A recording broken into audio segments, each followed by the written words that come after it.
buhay pa rin tayo. Dinaanan talaga na natin ang lahat ng restaurant dito. Dito naman tayo sa Dekada Singkwenta. Yeah, tingnan natin. 1950. Kaedad ko ata to.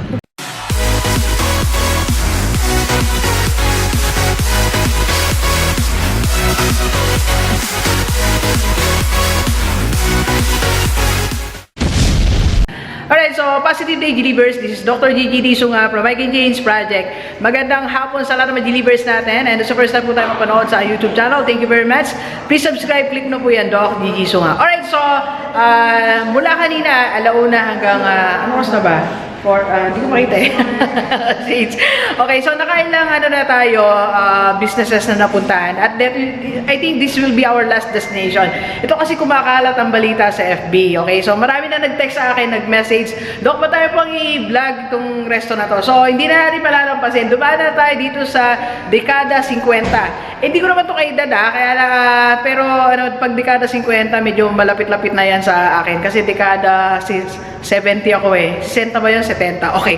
Anyway, so nandito tayo ngayon sa loob ng Dekada 50. So alamin natin bakit Dekada 50, ano yung concept niya, at syempre yung food na ino-offer nila. So titingnan natin mamaya. Parang I think ang pinakamasarap nila dito ay sizzling chicken. Right? Okay, so kasama natin ang one of the owners, si Ma'am Amihan. Hi Ma'am, hello. Hello po.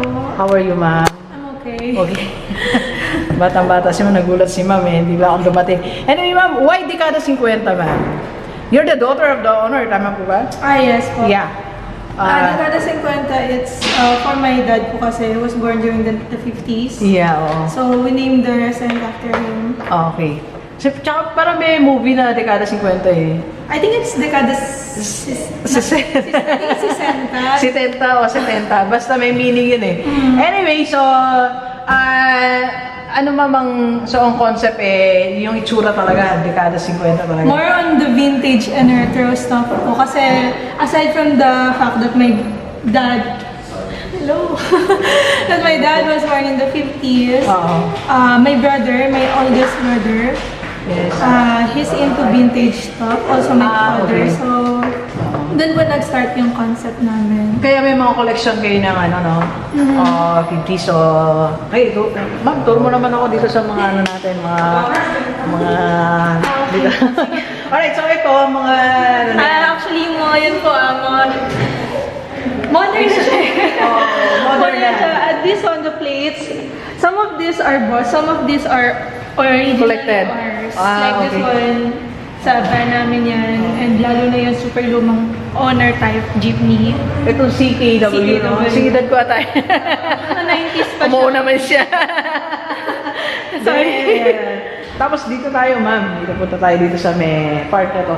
Pati yung upuan nyo, Yeah, it's my dad's idea. Yeah, para kung nasa loob ng Coke eh. So, nice one, maganda. So, ito naman ay, ito yung mga, Mga collections lang po ng, actually, iba po dyan, donated lang ng ibang family members, na ibang friends. Siguro, meron ako dun eh, matanda na siya, i-donate ko yung lola ko. Joke lang. Joke lang po So, ito na yan, May plancha nung araw kasi, ganyan ang plancha, di uling. Yung plancha, yun po yung di uling. That was for my grandmother. Yeah. Tapos ito, lagare. Yung mga tools, mga typewriters, tapos yung lumang telephone. Yan, nung araw. Ito parang, makina? Hindi. I think that's, makina po ata, pang-grind. Pang-grind, yeah. Coffee, Then this one, ayun, naalala ko yung plaka. And yung mga cassette tapes, of course. Yeah, ito plaka yan kasi nung araw, regalo ng tatay ko yan sa nanay ko eh. Ang tugtog niya si Melda Papi, tukso, ayun mo. So, may mga collections. So even po yung mga vinyls po namin dyan ay from the 90s and... Okay. So you also have this one? Okay. Yeah, this is the oldest motorcycle that is owned by my brother. Okay. He likes collecting vintage motorcycles. So aside from this, meron pa kami tatlo outside and meron pa siyang ginagawa ngayon. Kaya busy siya, no? Kaya po busy siya. Sana hindi ko nakita si brother mo, kayo din. Ay, eto, this one. Eto, inumina nung araw. Apo, from my grand. Inaabot ko yan eh. So ito po yung ginagamit nila sa bukid before. Dala and nila. yan, mga gasera. Tapos Ito, inabot ko to. ito pa, mga gasera. Ito din, plancha, Ito yung planchang may uling. Uling, sa okay. loob. Okay. Dati, nangihiram pa kami niyan eh. So, this one naman. So, yan po napagkatuan lang ng sister-in-law ko. And they also have Ito. collections of toy cars. Alright. So, ayan. Tapos yung mga upuan talaga nila. Ito, ginawa nyo lang to, madam? Opo, idea po yan ng dad ko kasi gusto rin niyang makapag-recycle ng mga materials. Para din maging eco-friendly yung aming restaurant. Tapos ang ceiling, no? Even the lights, Yeah, we use electric fan yan, di ba? Okay. So, okay. May camera din dito, oh. Film camera nung Yung camera nung araw, yung binibilang lang, yung 12 shots. At yung PlayStation. Okay, Yung yeah. yung ng PlayStation. Tapos, binoculars ba yun? Yes. This one. So that's about it.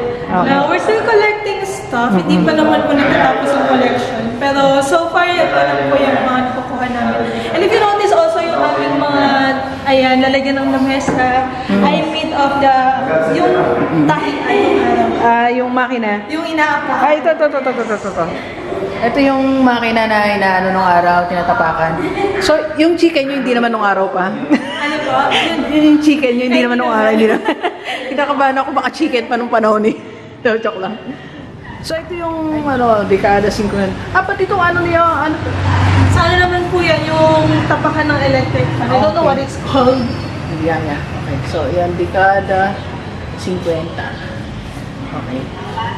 So, ito rin yung mga collection nyo ng ano. Yan po, sa older brother ko. Okay. Tapos itong upuan nyo, drum. Drums. Pati ba yung nasa loob? Galing, yeah. Mostly are drums. Oo. Kaya nga po makapag-recycle din po sa... Idea talaga ni Daddy, no? Asa si Daddy? Gusto ko siya mamit. Pwede That mo is in our different province po. Kasi po we're not from... We didn't grow up here, pero sa Nueva Ecija. Pero yung dad ko po talaga, Bataan. he was born here. Alright, so tanong na lang natin si Ma'am. Nandito na si Ma'am Amihan, okay? Ang ganda ng name mo, no? Okay. So, Ma'am, what is your business innovation? Well, aside from the concept ng vintage or retro, I think medyo common na rin naman to nowadays. Pero yung talagang pinagmamalaki namin dito na dish is yung papaitan ng mom ko, which originally came from Nueva Ecija. So, tuwing family gatherings kasi namin dito sa Bataan, yun yung hinahanap sa amin ng mga kapamilya namin dito na ihanda namin during family gatherings because apparently for them, they haven't tasted it here in Bataan. So I don't know how true that is. Pero so far, maganda naman po yung reviews ng dish namin na yun. So, ito yung pang-hand wash nila. So, gawa. Ayun po yung... So dito po lumalabas yung water. Ito yung, sundutan. Okay. O, diba? Nung di panahon ng okay. Tapos, okay, kala ko connected siya doon. Okay, tapos, Sa boys CR po. Sa women's CR po kasi it's just the usual toilet for Okay. women. Pero sa boys, wala naman tao, so I guess you can get here. tinan natin ng... So ganyan din po siya. Ay, oo nga. Okay. Ginawa na concept ni Daddy mo talaga. Pamahilig din po. Bukod po kasi sa vintage, they also like automotive. Ay, wow. Tapos pati po yung Okay. So, sa... ginawa din to ni... Okay. So mga lumang parts po yan ng mga cars, Oo mga nga. trucks. Parang yung chassis ba yan or kasi nasa ilalim, no? Opo. Okay, nice. Anyway, so Delivers ito na. So titikman na natin yung kanilang specialty, Mamma Mia. Yes po, my mom's chicken sisig. So, Yan. po yan. Okay, so ito, tingnan natin. So, tingnan na natin kung ano mangyayari sa atin. So, sa lahat ng mga taga-Abukay, Balanga, so ito na yung pasyalan nyo. Yan. Dekada 50. Dito lang yan sa... Kung galing po kayo ng Balanga, bago po magtulay, no, ma'am, to your left. Mano po, huwag kayong problema sa parking kasi kanina medyo hesitated ako ng konti pero malawak po ang parking nila. Malawak. So kung galing naman kayo ng Orani, after ng simbahan ng Abukay, to your right. Chicken. Yeah.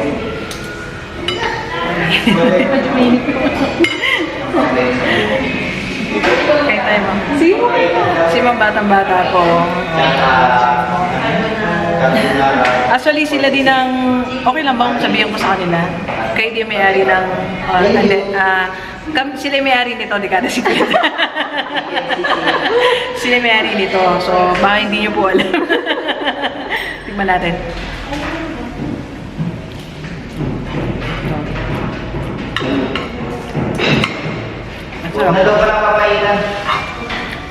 Manyaman. Manyaman. At nakaintindi ka kapag bangan. Medyo. Sa kayo sa Nabesiya mo? Medyo live po siya ng town. So, San Antonio. Next town to Japan. Nagapan. Nag-seminar ako doon sa Kabanatuan, tas isa pang masyadong pang malayo. Kabanatuan is mas malayo pa po sa amin. Yun. Tas isa pang ganon. San Jose? Mga ganon. Kasi that time, nagko-commute lang ako noon. Medyo mahirap pa ako nung araw.